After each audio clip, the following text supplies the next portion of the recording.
Vamos cantar.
Já é uma mensagem, né? Eu não precisava nem falar mais nada.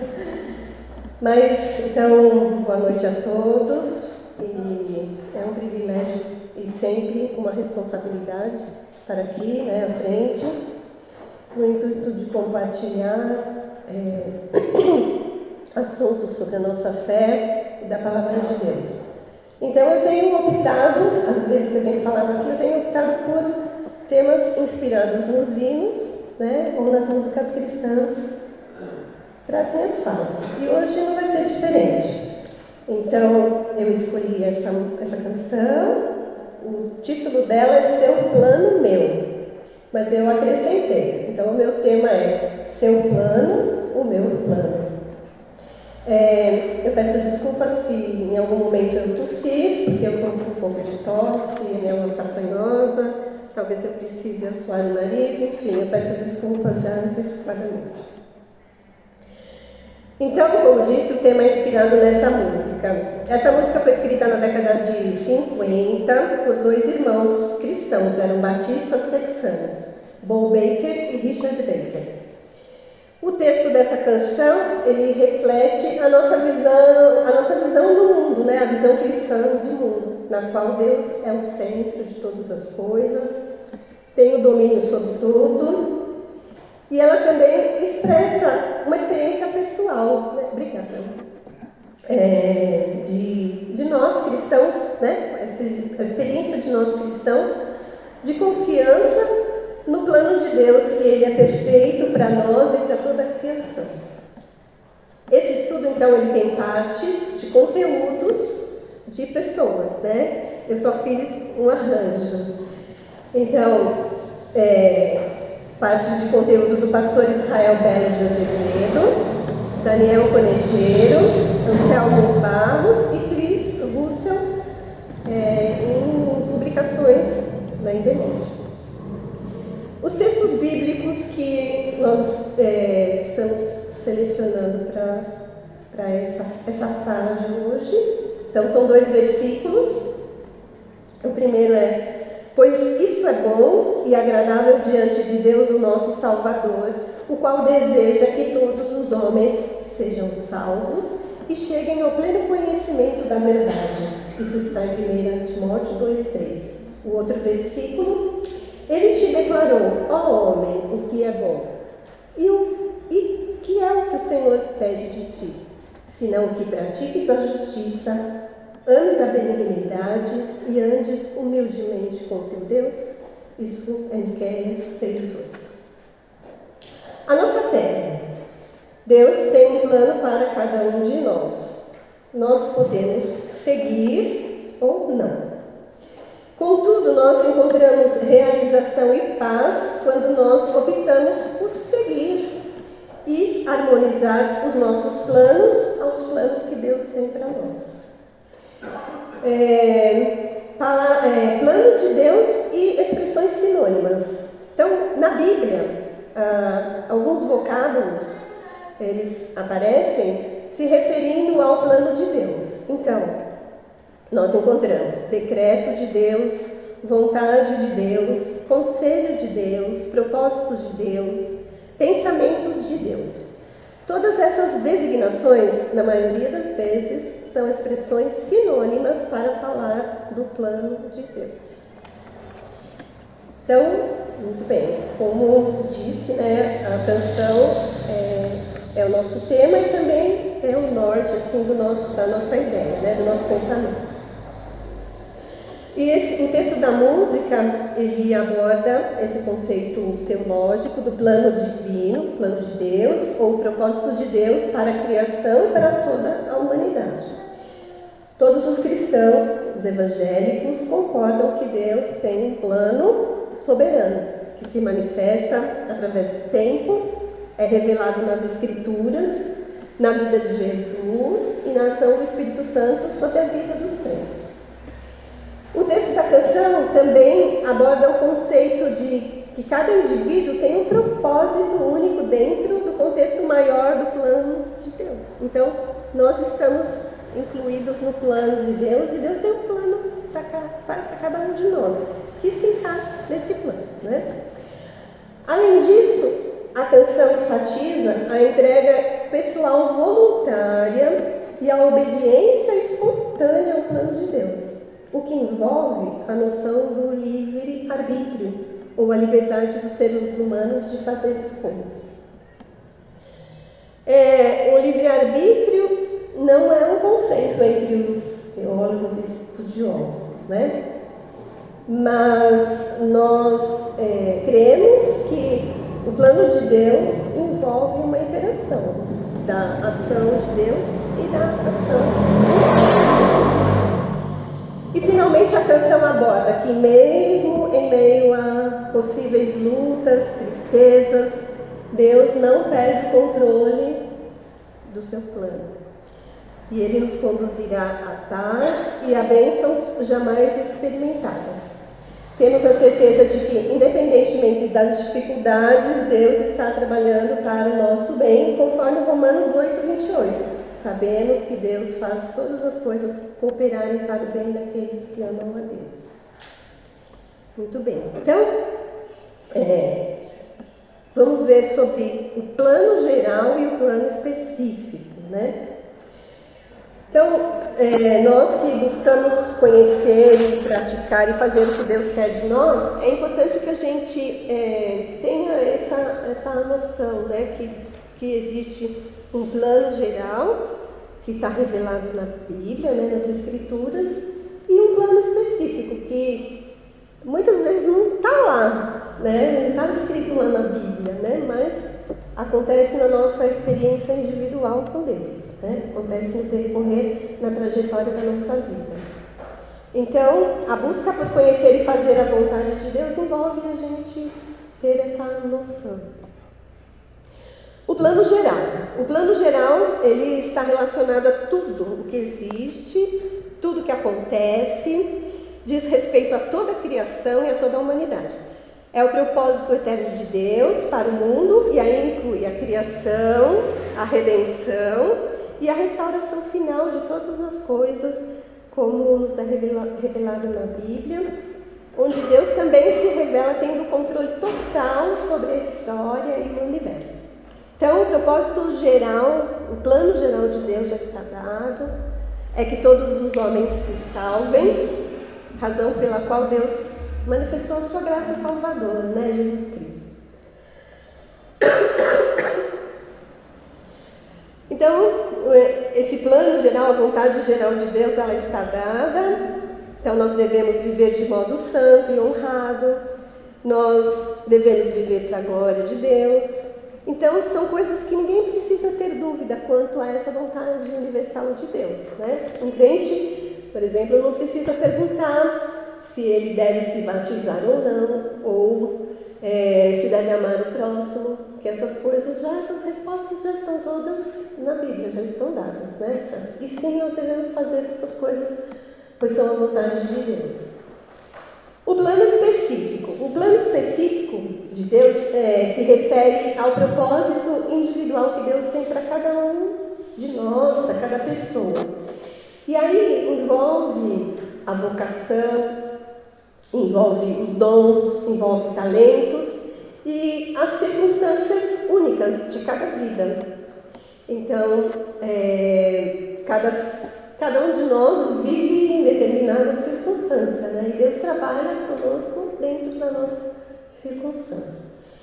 E o plano específico de Deus também inclui a liberdade, ou livre-arbítrio, como disse, e Deus dá às pessoas a oportunidade de escolher e tomar decisões. Deus convida as pessoas a participarem do seu plano, sem forçá-las. Ele guia as pessoas em seus caminhos. Então, nós somos guiados por Deus se nós nos submetemos a Ele. Nós não somos forçados a isso. E Ele nos capacita a cumprir o propósito para o qual nós fomos criados, o propósito que Ele tem para nós. Então, o plano específico de Deus, ele não está dado, ele não foi dado assim.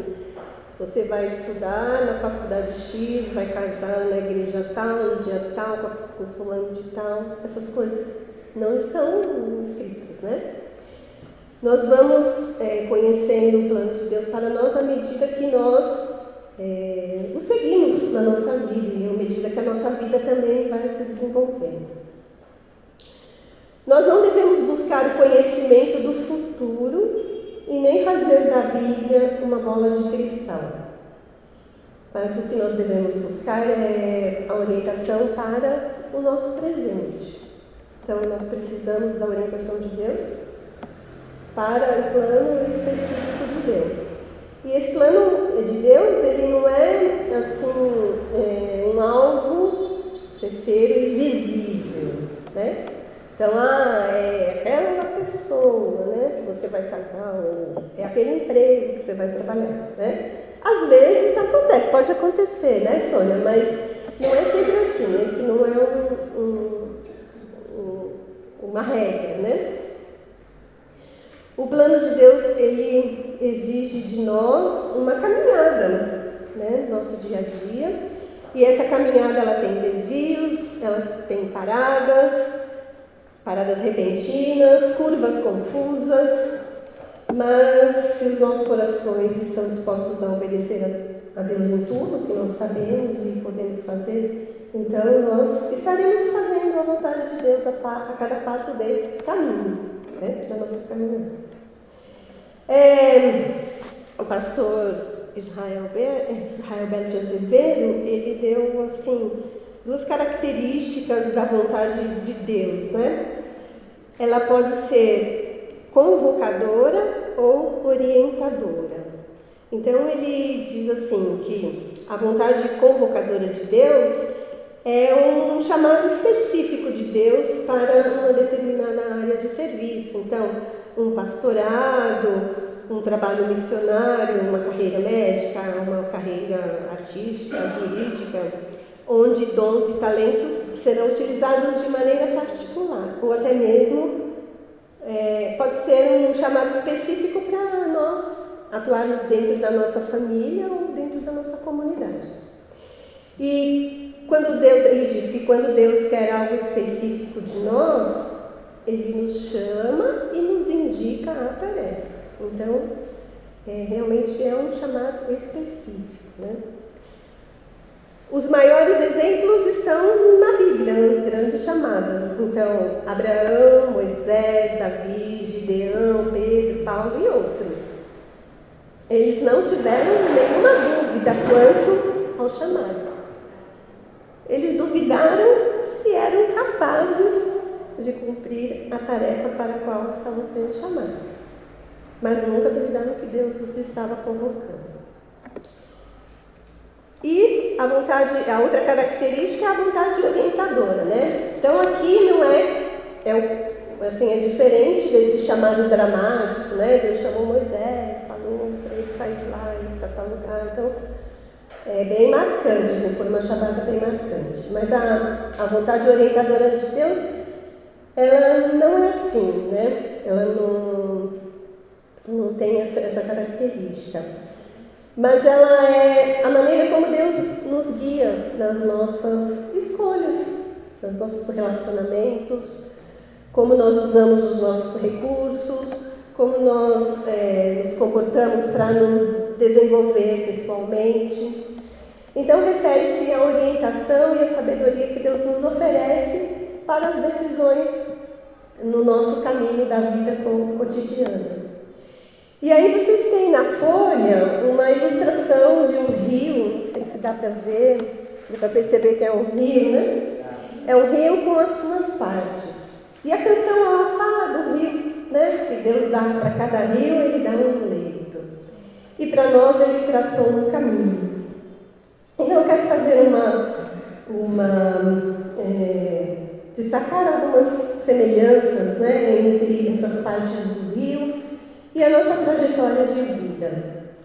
Então, as partes do rio são a nascente, né, onde ele nasce, depois ele vem caminhando. Então, essa trajetória que ele faz é o leito, né, do rio, esse caminho. Nesse caminho, ele tem afluentes e subafluentes, que são águas que se juntam às águas originais lá do rio. E finalmente ele termina desaguando no oceano, né? Então nós podemos assim pensar que a nascente é um propósito original, né? O rio nasce de uma fonte pura e original. E o plano de Deus para nós é assim também. Ele nasce de um propósito divino, puro e perfeito. O leito do rio. Então o leito do rio é o caminho que o rio percorre. Aí ele encontra pedras, encontra obstáculos, curvas, é obrigado a fazer curvas, encontra corredeiras, desníveis, como o caminho da vida humana. O caminho da vida humana encontra desafios, provações e também nós temos aprendizados. O rio segue o seu curso natural. plano de Deus guia o homem através das diferentes fases da nossa vida, moldando o seu caráter e conduzindo ao seu destino final. Então, os obstáculos que tem no leito, no caminho, são difíceis, mas também são oportunidades para crescimento, fortalecimento e desenvolvimento da fé. A outra parte do rio são os afluentes, né?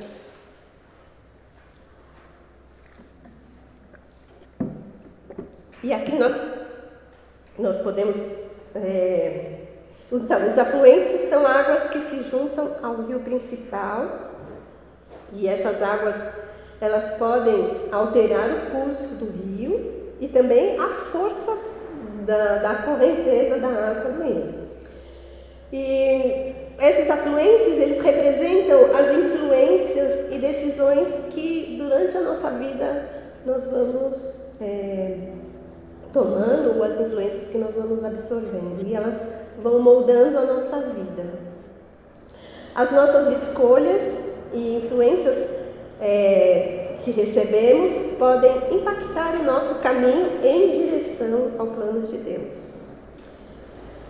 E o deságue, né? Quando o rio vai chegar lá no oceano, aí ele encontra o final da sua trajetória. Então, o deságue do rio no oceano representa o propósito final do plano de Deus para o homem, que é a restauração plena e a vida eterna. Assim como o rio encontra a sua plenitude no oceano, o homem encontra a sua plenitude em Deus. Embora o rio siga um curso natural, ele pode ser desviado por intervenções humanas. O homem pode construir barragens, pode construir canais e vai desviar o curso do rio. Então, da mesma forma, o homem possui o livre arbítrio para escolher, seguir ou desviar-se do plano de Deus. O homem pode desviar o curso de um rio, ele pode também desviar o curso da sua vida, mas nunca poderá desviar o plano geral de Deus. Então, era essa ilustração, né, para a gente entender um pouco sobre o plano de Deus. Eu creio que ajuda a gente, né? E a pergunta, né, que nós sempre nos fazemos, né? O que Deus quer que eu faça? Nós estamos sempre com essa pergunta nos afligindo, né? Porque a gente quer fazer a vontade de Deus, a gente quer saber qual é a vontade de Deus para tomar decisão, para fazer as coisas. Mas existem alguns passos que a gente precisa tomar para que a gente possa experimentar, para a gente possa ter essa experiência de se sentir fazendo a vontade de Deus, né? Nos sentir fazendo a vontade de Deus.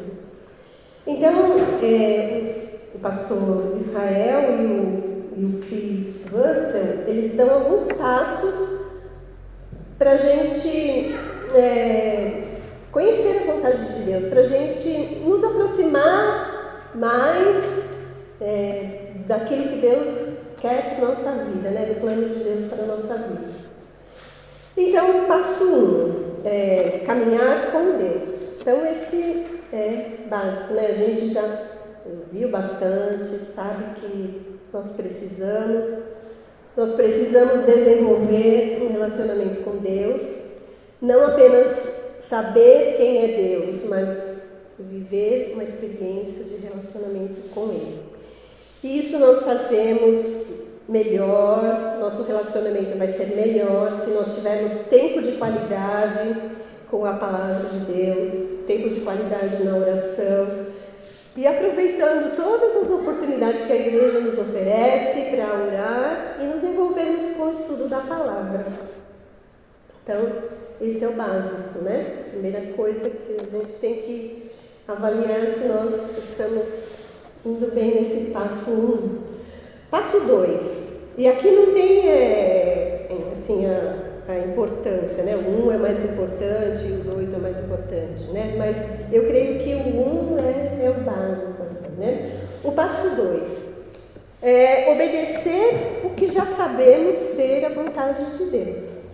Então, o Chris Russell, lá no que ele escreveu, ele colocou que 98% da vontade de Deus já está na Bíblia. Deus já colocou lá na Bíblia. Eu não sei se essa porcentagem é real, não sei como chegou a esse número, né? Mas eu acredito que sim, que a maior parte da vontade de Deus Ele já nos revelou lá na Bíblia. Então, a Bíblia é muito clara sobre muitas coisas a respeito da vontade de Deus, né? E nós devemos avaliar, assim, desse total aí, que seja 98,2%, quanto que está a porcentagem do que nós já obedecemos, né? Às vezes nós estamos querendo descobrir a vontade de Deus como coisa, né? Mas sendo que Deus já nos fala muita coisa que nós precisamos observar. O passo 3, submeter a nossa vontade à vontade de Deus. Então, nós devemos nos apresentar, né? Senhor, eu estou aqui, eu quero saber a sua vontade, me mostra a sua vontade, porque eu quero fazer o que o Senhor quer. Mas muitas vezes nós já temos um plano, né? Aí, Senhor, eu queria tal coisa, né? Então, olha meu plano aqui, né? Dá para o Senhor assinar e carimbar, né? Então, esse passo 3 é assim, para a gente, ao contrário, a gente nos submeter ao que Deus quer. Então, se nós buscamos conhecer a vontade de Deus, mas nós não estamos dispostos a fazer, nós estamos brincando com Deus, né? Então, é quando nós nos rendemos que Ele realmente começa a dirigir os nossos passos. O passo 4 é prestar atenção em como Deus nos equipou. E aí, esse equipamento que Deus nos deu é os nossos dons, como que Ele nos deu, né? Os nossos talentos, as nossas habilidades. Então, certamente, o plano de Deus para nós, ele envolve os nossos talentos, as nossas habilidades. Acho que Deus não vai exigir de nós uma coisa da qual nós não estamos equipados, né? A não ser que seja um chamado muito dramático, como a gente já viu na Bíblia, mas assim, na nossa vida cotidiana, eu acho que Deus, Ele trabalha conosco já sobre aquilo que Ele nos capacitou a fazer, né? E o Chris Russell, ele fala que isso é uma coisa bem legal, porque nós vamos ser muito bons naquilo que nós vamos fazer, né, quando nós estamos fazendo dentro das capacidades que Deus nos deu. E realmente, né, a gente experimenta a realização quando a gente usa os talentos que Deus nos deu, como Deus nos capacitou para nós fazermos a vontade dele. O passo 5, usar competentemente a nossa inteligência. E esse aqui foi o pastor Israel, né, que colocou. Ele fala que originalmente nós fomos capacitados para discernir a vontade de Deus. A nossa vontade foi feita para coincidir com a vontade de Deus, já que nós somos imagem e semelhança. Então, em nossa condição natural, a nossa vontade, ela se harmonizava com a vontade de Deus. Mas isso foi corrompido. Então, o pecado corrompeu essa capacidade que nós tínhamos, né? O homem se rebelou, né, contra Deus e, então, como ele diz, nós nos tornamos incompetentes em entender a vontade de Deus por causa dessa perda, né, por causa da nossa razão ter sido corrompida. Então, por isso, nós não podemos discernir com perfeição a mente de Deus. E aí ele segue dizendo que o pecado corrompeu a nossa razão, a nossa vontade, mas nós não perdemos a inteligência, não cancelou a nossa inteligência. Então, não há nada de errado de nós usarmos a nossa inteligência, ao contrário. A nossa inteligência por si só, ela não é capaz de nos fazer harmonizar com a vontade de Deus. A nossa inteligência, junto com a leitura da Bíblia, com oração, e aí nós vamos estar capacitados a discernir mais claramente a vontade de Deus para as nossas vidas. Então, eu achei muito importante isso, de a gente usar a nossa inteligência, né? Porque muitas vezes a gente acha que a oração e a leitura da Bíblia são coisas que nós não podemos usar a nossa razão, né? O passo 6, ouvir o coração. Eu também achei interessante esse passo 6 aqui, que o Chris Russell ele inclui, que ele fala que, além da gente ouvir o Espírito, que aí, se a gente estiver fazendo direitinho o passo número 1, né, nós estivermos nos relacionando com Deus na oração, no estudo da Bíblia, nós estaremos mais sensíveis a ouvir o Espírito, né? Então, além da gente ouvir o Espírito, também, diz ele, recomendo ouvir o coração. E aí, para entender meu ponto aqui, diz ele, considere a seguinte passagem. Aí o Salmo 37, verso 4. Deleita-te também no Senhor, e Ele te concederá os desejos do teu coração. Entrega o teu caminho ao Senhor, confia nele, e Ele o fará. Aí ele diz, eu amo essa passagem, porque me mostra que quando eu estou andando com o Senhor, Ele realmente me deixará fazer coisas muito legais, que eu realmente amo fazer, porque as nossas vontades estão harmonizadas. E eu achei bem bacana, assim, né, que Deus também não elimina totalmente o nosso, aquilo que nós desejamos, né? A Bíblia diz que o coração é enganoso, sim, mas nesse caso aqui não é assim, só vamos considerar o nosso coração, não, mas se nós estamos andando com Deus e os nossos desejos são guiados por Deus, os nossos talentos estão sendo usados da forma como Deus planejou para nós, provavelmente aquilo que nós queremos estará harmonizado ao que Deus tem para nós, né? Então, Ele vai deixar que a gente faça as coisas legais que nós temos no nosso coração. Isso é bacana também, né? O passo 7. O passo 7 é ouvir e considerar as experiências dos outros. Isso também é uma coisa bacana. A gente vive em comunidade, temos os irmãos, né? E provavelmente, assim, os outros irmãos já passaram pelo que eu estou passando, e o que eu estou passando talvez possa ajudar alguém que esteja passando também. Então, nessa troca de experiência, nós também podemos entender Deus guiando a nossa vida, né?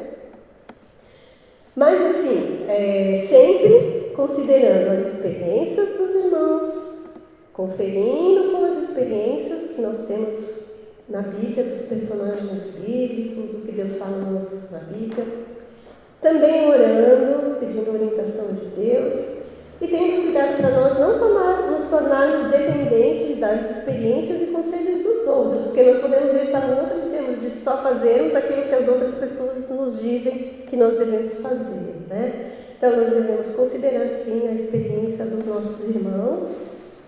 E uma coisa bacana também que ele disse, que eu achei legal, é que ele disse assim, você deve entender que você é basicamente um composto das 5 pessoas com quem você passa mais tempo. Então, as 5 pessoas, imagina 5 pessoas que você mais passa tempo com ela, convive, né? Você vai se tornar, assim, um mix ali, né, daquele grupinho, né?